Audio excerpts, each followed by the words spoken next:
Hello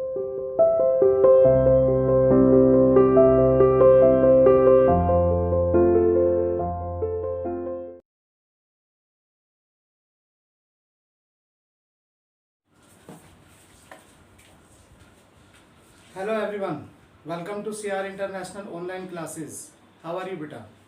Students, today we will start our fifth poem. This is the poem of the book Honeysuckle.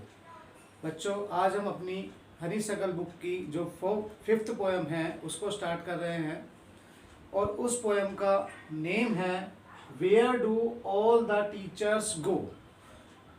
Where do all the teachers go, सभी teachers कहाँ जाते हैं। कहाँ जाते हैं का मीन्स हम पढ़ेंगे इसके अंदर कि जो इस चैप्टर के अंदर जो पोएट है वो ये कहना चाहता है कि एक छोटा बच्चा होता है वो उसकी ये एक इच्छा होती है जानने की कि जो उसका टीचर है, जो उसको पढ़ाने वाला अध्यापक है, वह स्कूल आवर्स के बाद कहाँ जाता है, क्या करता है, क्या वो उन एक्टिविटीज़ को करता है जो कि उससे मिलती है, या जो बच्चा जैसा करता है क्या वो भी कभी ऐसे करते थे, उस बारे में ये पोएम है। आप इसको रीड करेंगे बेटा, आप इसको अच्छे से देखेंगे, आपको पता लगेगा कि जो एक छोटा बच्चा है क्या वास्तव में ऐसा सोचता है।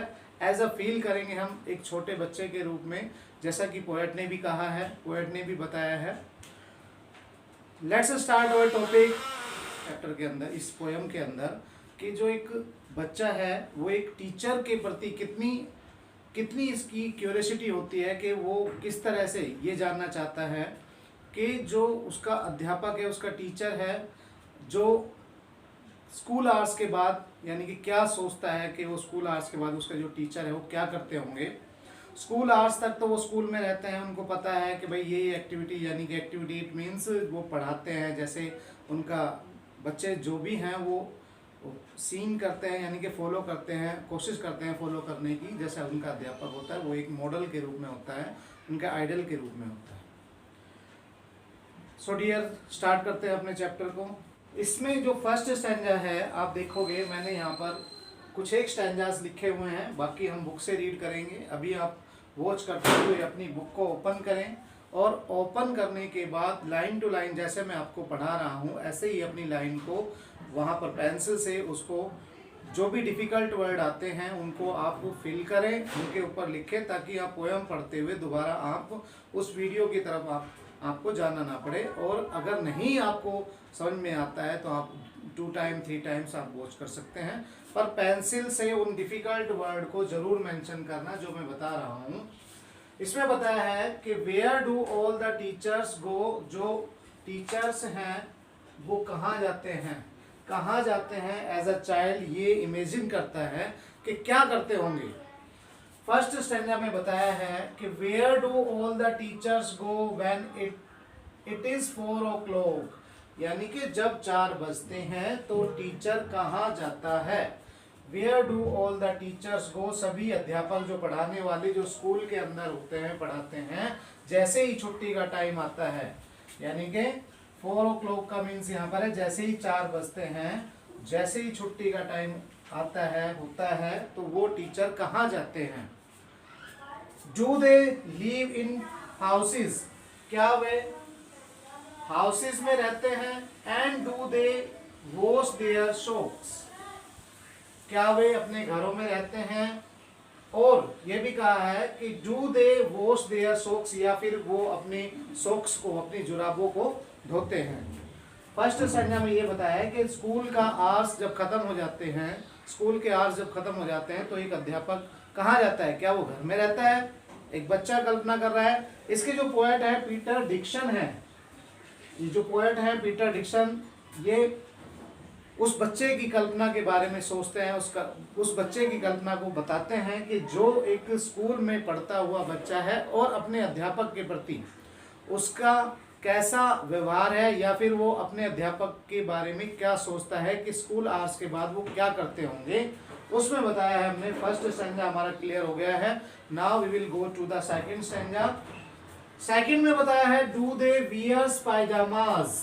अब पायजामा जैसे ये हमारा हिंदी वर्ड्स भी यूज होते, हिंदी वर्ड भी है ये, पजामा जिसे हम लोअर भी कहते हैं,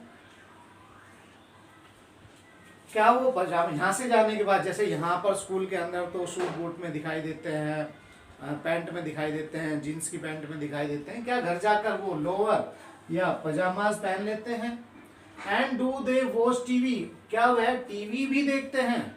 यानी कि बच्चा सोचता है, छोटा बच्चा है, सोच रहा है कि क्या वह टीवी भी देखते हैं? And do they pick their noses, क्या वह अपनी नोजेस को साफ भी करते हैं? They same as you and me, और क्या वे ऐसे करते हैं जैसे मैं और तुम करते हैं, यानी कि हम करते हैं, क्या वे ऐसे ही करते हैं?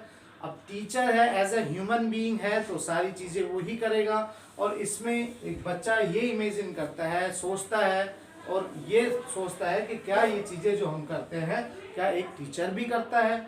बच्चा है, सोच रहा है कि ऐसा क्या वो करते हैं या नहीं करते हैं। थर्ड स्टैंजा में दिया हुआ है, do they live with other people, क्या वे दूसरे लोगों के साथ रहते हैं? Have they mums and dads, mums का मीन्स यहाँ पर दिया हुआ है मदर, क्या उनकी माँ होती है? एंड डैड, उनकी डैड होते हैं, फादर होते हैं, सभी के होते हैं। पर एक बच्चा है कि वो सोचता है कि हमारी तरह जैसे हमें अपने मदर और फादर से डांट लगती है, वो क्या उन्हें भी ऐसी लगती है या नहीं लगती है? And were they even children, क्या वो कभी बच्चे थे? And were they ever bad, और या कभी बच्चे होते हुए कोई उन्होंने कोई ऐसा काम किया है जैसे जो बच्चे करते हैं, यानी कि कोई बुरा काम उन्होंने किया है। तो इसमें बताया है थर्ड स्टैंजा के अंदर, do they live with their other people, क्या वो दूसरे लोगों के साथ रहते हैं? Have they mums and dads, क्या उनके मम्मी और पापा है? And were they even children, क्या वो कभी बच्चे थे? वर थे। And were they ever bad, क्या उन्होंने कोई गलत काम किया है? फोर्थ स्टैंजा जो हम पढ़ेंगे बेटा अपनी बुक में देखेंगे, फोर्थ स्टैंजा में दिया हुआ है, did they ever never spell right, क्या उन्होंने कभी ऐसा भी किया है कि कोई स्पेलिंग अगर उनको नहीं आई हो या फिर उन्होंने कोई स्पेलिंग को गलत लिखा हो? Did they ever make mistakes, या फिर कोई उन्होंने गलती की हो लिखने में? वर they punished in the corner, क्या उन्हें कभी पनिश भी किया गया है या उनको कभी पनिशमेंट भी मिली है? किस बात के लिए? If they pinched the chocolate flakes, flakes का मीन्स परत होता है, फ्लैक्स जैसे चॉकलेट का एक टुकड़ा हो गया, परत हो गई, वो लेने के लिए, पिंच करने के लिए, यानी कि उसको चुराने के लिए या किसी से लेने के लिए उस पर जबरदस्ती जैसे ले लेते हैं, तो क्या इस बात पर उन्हें कभी पनिशमेंट भी मिला है? दोबारा देखें इसको, फोर्थ स्टैंजा को, did they ever never spell right, क्या उन्होंने कभी कोई स्पेलिंग को गलत किया है? Did they ever never spell right, क्या उन्होंने कोई स्पेलिंग को गलत नहीं किया? Did they ever make mistake, क्या उन्होंने कभी गलती नहीं की? Were they punished in the corner, क्या उन्हें कोई पनिशमेंट नहीं मिला?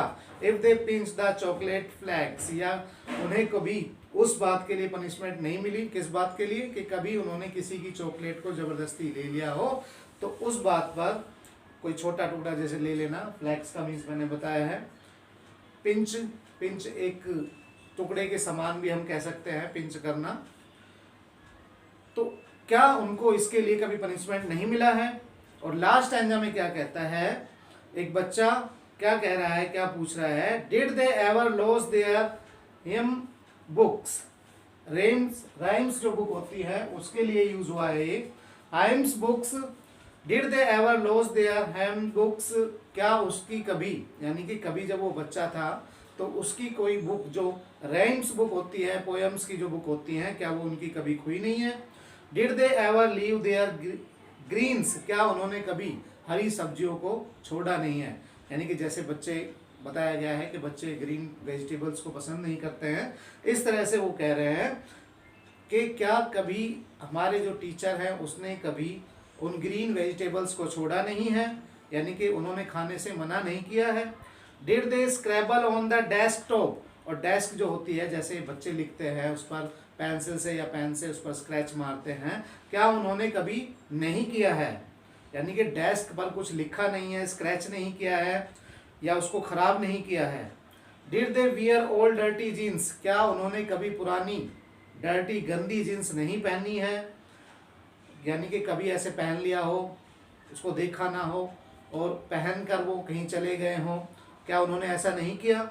Did they wear old dirty jeans, I follow one back home today, वो कहता है वो बच्चा कि मैं आज उनका या उनके साथ जाऊंगा, किसी एक टीचर के साथ, और देखूंगा उनके घर क्या वो चीज़ें जो हम करते हैं, या मैं ये देखना चाहता हूँ कि वो घर जाने के बाद आफ्टर स्कूल आवर्स वो करते क्या हैं। I will find out what they do, मैं ये पता लगाऊंगा कि वो करते क्या हैं। Then I will put it in a poem, और उसके बाद मैं एक पोएम लिखूंगा। पोएम के अंदर जो मैं देखूंगा, वहां पर जाकर जो चीज मैं उनके बारे में जानूंगा वो एक पोएम के अंदर लिखूंगा। That they can read to you, जो कि तुम्हें, ताकि तुम्हें इस बात का पता चले, ताकि तुम इस बात को पढ़ो। तो इन स्टैंजास के अंदर जो बताया गया है पोएट ने, वो ये बताया गया है, यानी कि पोएट एक बच्चे के रूप में ये बताता है, बच्चे की जो क्यूरियोसिटी होती है।